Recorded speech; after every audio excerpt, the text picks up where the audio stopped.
Hello everyone, my name is Gina Paulus and I am excited to welcome you to the Homebodies Fitness Show. Today I'd like to introduce Jamie and Chuck Freedman, a married couple who work out together. Jamie and Chuck have 2 young children. They have proven that it's possible to get into even better shape after kids than before. Later on, we will teach you how to include healthy meals even while cooking for a family. It is possible, and Chuck and Jamie will show you how it's done. So we have clients that I've had for 5 years now or so on the show. They work out together, usually after their kids have gone to bed or while their kids are in school.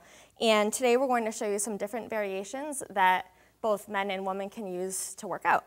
So the first one that we're going to have is for Chuck to show us the plank with the moving plate. So that one, basically what you're doing is you're in a face down plank on your elbows and feet. And that's pretty much the basic version of the plank. Well, what we're going to do is take this plate and move it one side and the other side. So I'm going to let Chuck show us that one. This is a very advanced body weight exercise that works primarily your core strength. And it's a pretty cool party trick. A party trick? Yeah, well, definitely. You just get on the floor in the middle of a party and start doing this, and everyone will think you're the coolest thing ever.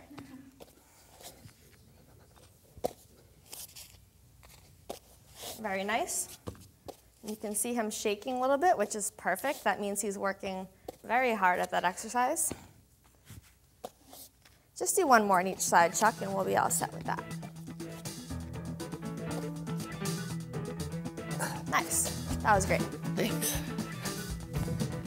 All right, so Jamie's going to show us one with her favorite piece of equipment that I think Chuck got her for the holidays this year, right? Yes. It's the bosu, and she's going to show us some crunches on there. Good. So this one works very similar muscles to that face down plank. I just want you, Jamie, to keep your chin off your chest a little bit more. You can make your legs a little bit wider apart. That's just going to make it easier to balance. Good. Just do about 5 more of those. So the bosu crunch is really good for your abs, and it's the hardest version of a crunch that there is. It's harder than using it on the floor, and it's also harder than doing a crunch on one of those big inflatable balls. So I'm really happy that Jamie was able to demonstrate that one for us. And she actually had, was it 1 or 2 C-sections? So she had 2 C-sections, and because of that, her stomach muscles really took a beating.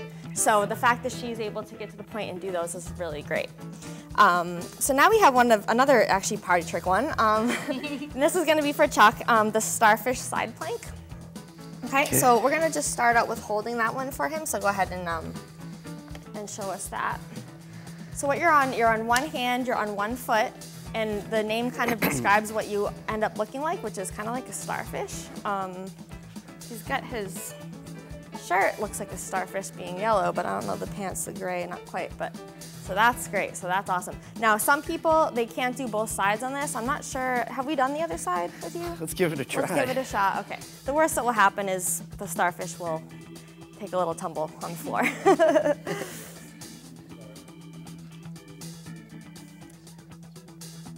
Okay, so one arm, yep, that's awesome. So basically what we're seeing here is the fact that he can do both sides shows that his body is very balanced from left to right.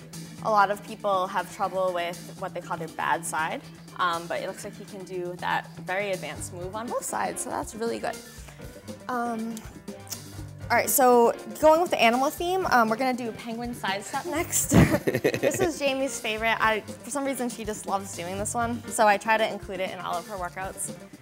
Because it's nice to always have one that you like to do. It reminds me of a penguin, so right. That's why I call it the penguin. It's actually not really called penguin side step. That's just like a inside joke that we have. And I call it that name now to all my clients. Okay, so you can see she's got really nice straight legs. This one, even though it looks totally different than the starfish side plank, is working very similar muscles to that, which is primarily the hips and the obliques, which are the sides of the stomach area.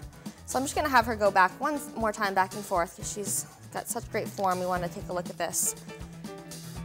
Awesome. The bigger the step you can do, the better, but you must keep locked legs at all times. And it's interesting because I've had Chuck try this one at different times, and for whatever reason, it doesn't feel so good to him. So he's tended towards more of the plank variations. So it's not to say that one's easier or harder than the other, it's just everybody does have different strengths, weaknesses, injury histories, and just different bodies. So it's important to be able to know how to adjust. So I would say of those two, you can either pick the side plank or the penguin. You don't really need to do both in the same workout. That would be overkill considering that they do overlap quite a bit. So we're going to go next to barbell bicep curl. And this is another example, so Chuck, you can go ahead and pick that up. We're gonna do the palms forward hip first. So he's gonna show us this. Now this is more of a direct arm workout, and with the barbell, this is another example where there's a preference. Chuck tends to prefer to work with the barbell. A lot of men like it, a lot of women don't. I really don't know why that is. It's just one of those things. So he's showing us the overhand grip, which is for the front of the arm. You can set that down whenever you're toasted there. So that's one way to do barbell bicep curls, and there's actually another way, which very few people know how to do, and that's with your palms this way. And you can hold off just a second before we show that one. That one, it actually works quite a bit of forearms, and the forearms tend to be neglected in weight training. They also are a very limiting factor for things like chin-ups and lat pull-down. People think it's their arms up here and their back, but a lot of times the first thing to go is actually your forearm and your grip strength. Forearm strength also helps quite a bit when you need to do things in daily kind of living, like I'm sure you've done tons of like yard work. Shoveling snow. So exactly, which I guess we're supposed to have a blizzard any day now here. So, and then even like setting up some of the kids stuff. Would you say like swing set, construction? Oh yeah, just backyard dealing stuff. with the yard. So the grip strength is really, really key. So why don't you show us a set of the overgrip biceps as well? There you go. That was fancy. I guess he had his Wheaties this morning. And I like this. Is that your favorite? Yeah, it's a lot more pleasing to pull up. Yeah. It feels a little bit more accomplished and very unique to the barbell. Mm-hmm. Right, because you can't really do that with dumbbells. So that's a good point. You can set that down. And Jamie's going to show us the bosu bicep curl. So this one works very similar muscles. It actually does a little bit more because it gives you some balance work. Jamie has really great balance. So she's gonna stand on there, and it actually looks like your bosu has lost a little air at some point. So this might be harder for her than usual, but that's all right. She can tough it out.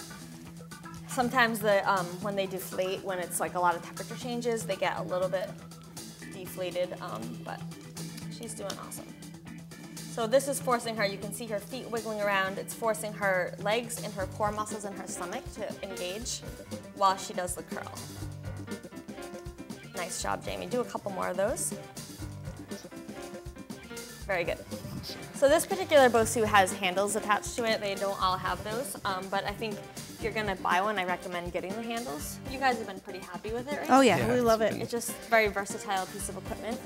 And also, we tend to work out together a lot in the basement. But sometimes they want to just do a quick workout in the living room, maybe with their kids around. So it's nice to have something like this that you can keep not necessarily in a gym setting, but like wherever. You could have it in your bedroom if you wanted to. It's like totally fine to just have, and then you can do a lot of stuff with it. It's very small.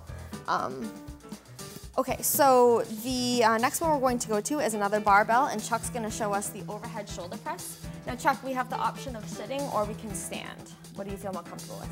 I can stand and do it. Okay. Sure, thanks. We can't stand and do this at his house all the time because sometimes he hits the ceiling. But these ceilings are really high, so that'll be fun. So go ahead and give that a try. All right. And that's one thing we worked on too, is picking up the barbell. True. Right. Because there is a technique to it, and I'll tell you a little bit more about that soon. Okay. He's holding it to just above his chin, and he's pushing up overhead. Very nice. And he's making that barbell look very light, but it's not very light at all. He's just that strong. He's improved a lot Very too nice. since starting. So you can see that he picked it up evenly, and he used his legs. He bent them. He didn't try to just hoist it off the floor. There's also that technique of the one leg in the front is fine. Anybody, especially if you have somewhat of a history of back pain, you want to be extremely careful with how you pick up the barbell. It's better to use your legs, either this way or this way, as opposed to just leaning over it like that and doing it all with your back. So that's just a good safety tip for you with the barbell. So Jamie's gonna show us overhead press with the bosu.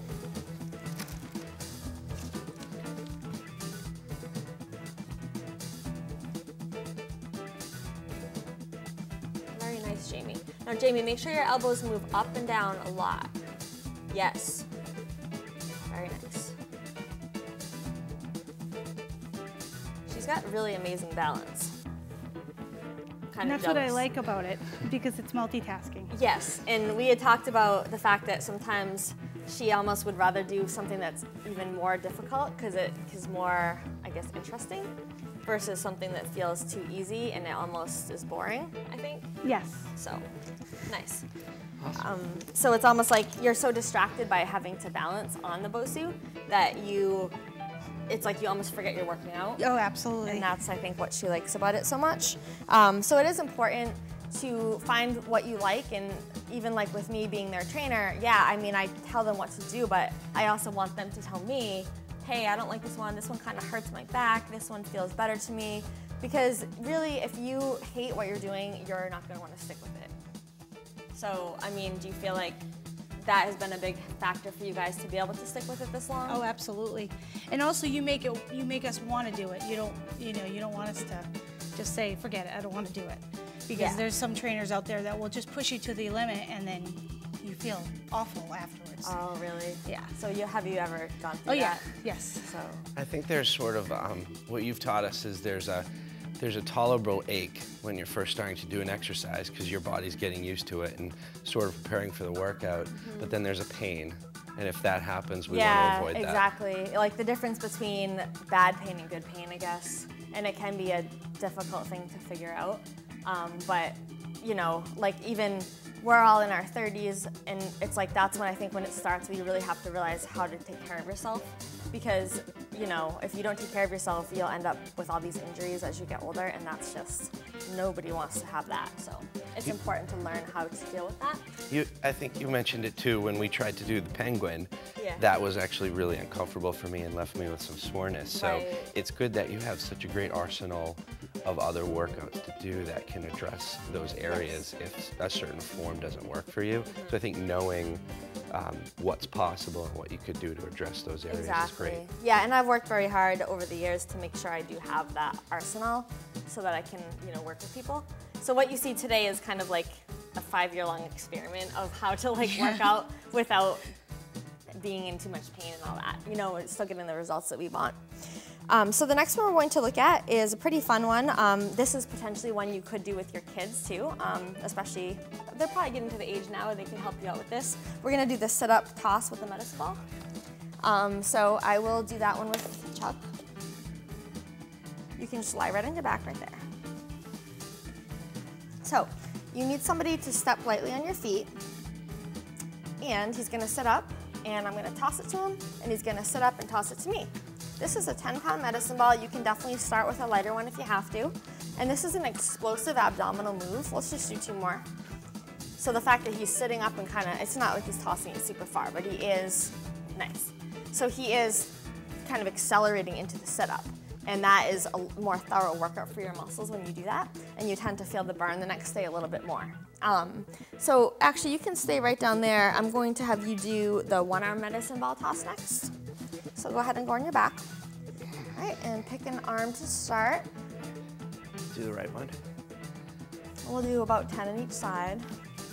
Yep, so we're gonna throw with 1 and catch with 2. I've actually never seen the 1-armed medicine ball toss. I feel like I invented it. I don't know, maybe not, but I tell myself that.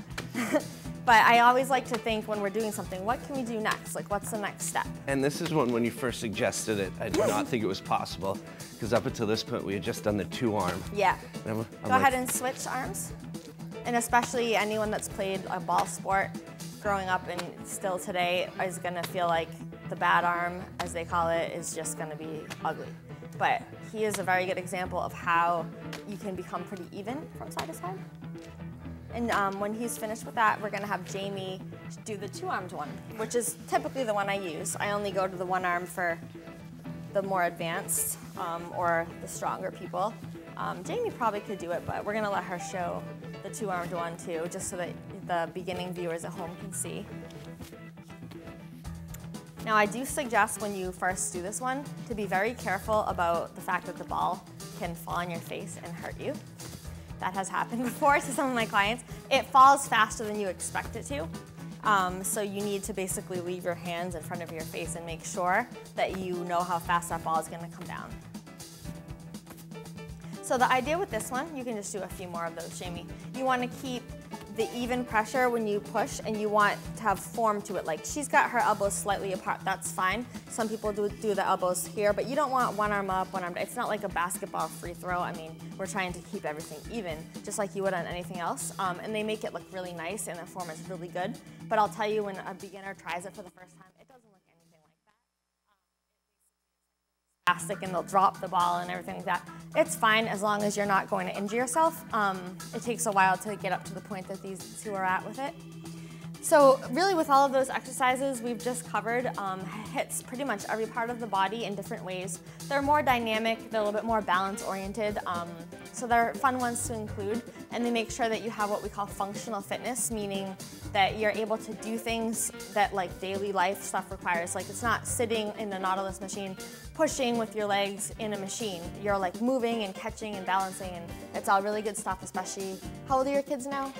So almost 8, one boy almost 8, and then a boy, he'll be 5 in July. Yeah, so they're starting to get to the age where like it's just constant like running around activities. They'll probably start doing more like sport stuff. And I mean, if you can't keep up with them, you're gonna be in trouble, so. And they're really rugged. So they like to jump on you and climb on you and pin you and wrestle. Well, that's awesome. All right, guys, well, we're all out of time for today, but thank you so much for coming on. You did awesome. Thank you. Thank you. All right, guys. See you next time. Thank